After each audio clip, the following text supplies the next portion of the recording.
So we're seeing a lot of athletes who are showing some real promise in their sports, and they might be playing in some really good teams or at a really high level.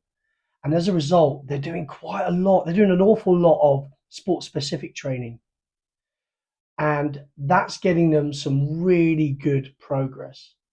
But we know from the scientific literature, and we know from experience that that needs to be supported.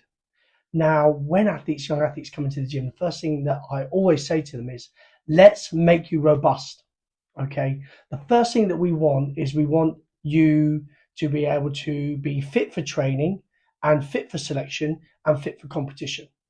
And all of the sports that these young athletes play place a certain amount of stress on their bodies. Okay. And we want to make athletes be able to withstand the stresses of training and competition.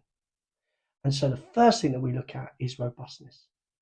What are we talking about with robustness? We're talking about having strength through appropriate ranges of motion. We're talking about having great hip, spinal, and shoulder girdle stability.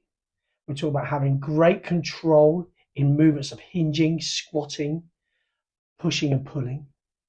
And all of those things we build into our activation round. I had a youngster, and he once said to me, he's like, "Oh, why do we always do these calf exercises?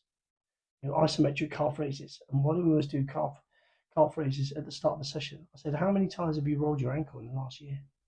And he's like, "None." I'm like, "Well, there you go." So there's a lot of preventative stuff in there